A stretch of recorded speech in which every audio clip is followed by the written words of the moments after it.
have spent significant amount of time with a great young president, Misha Saakashvili, and they showed solidarity with them, but also they're very concerned about the Russian threats to regain their status of the old Russian Empire.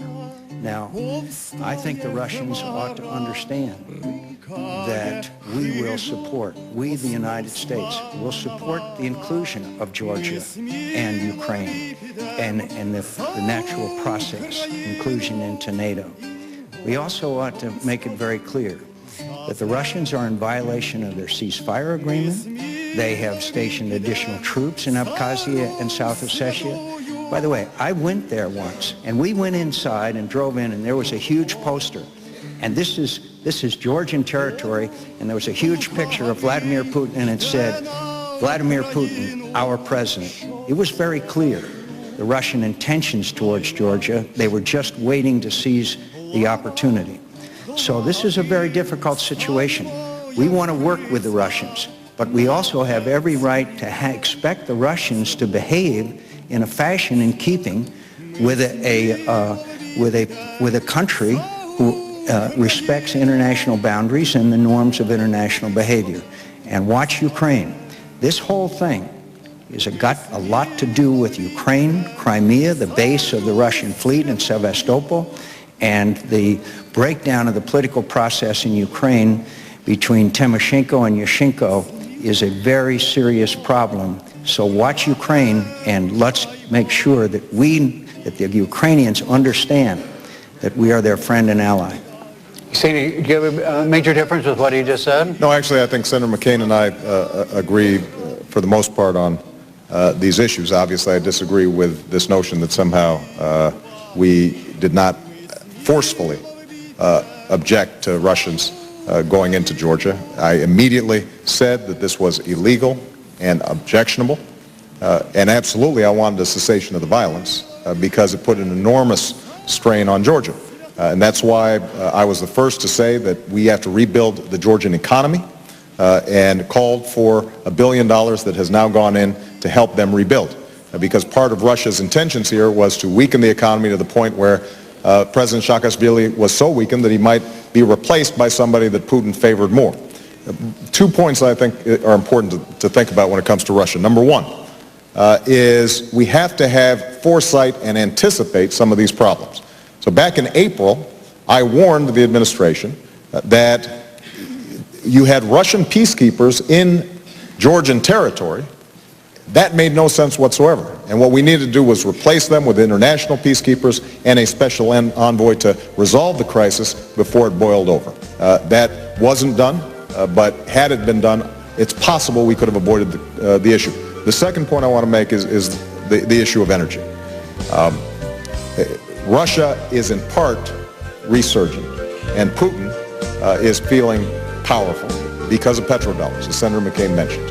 That means that we, as one of the biggest consumers of oil, 25% of the world's oil, have to have an energy strategy, not just to deal with Russia, but to deal with many of the rogue states we've talked about, Iran, Venezuela. And that means, yes, increasing domestic production, offshore drilling, but we only have 3% of the world's oil supplies. Я тебе буду славити за те, що гріхи ти простив. Часто ідучи, сил не мав, і в боротьбі я не стояв. Душі моєї всі думки знаєш лиш ти. Часто ідучи, сил не мав, і в боротьбі я не стояв. Душі моєї всі думки знаєш лиш ти.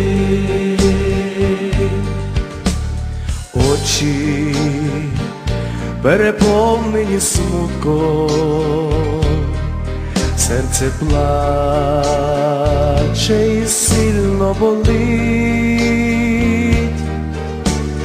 Лиш ти розумієш, мій Боже, поможеш ти все пережить. часто йдучи, сил не мав, і в боротьбі я не стояв. Душі моєї всі думки знаєш лиш ти.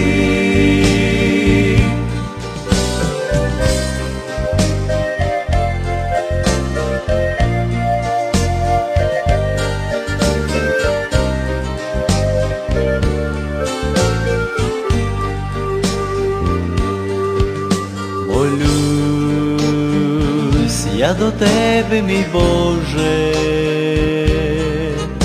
душею, єством всім своїм, злязь і прости всі провини, дозволь вже будь сином твоїм. Часто йдучи, сил не мав, і в боротьбі я не стояв. Душі моєї всі думки знаєш лиш ти. Часто йдучи, сил не мав, і в боротьбі я не стояв. Душі моєї всі думки знаєш лиш ти.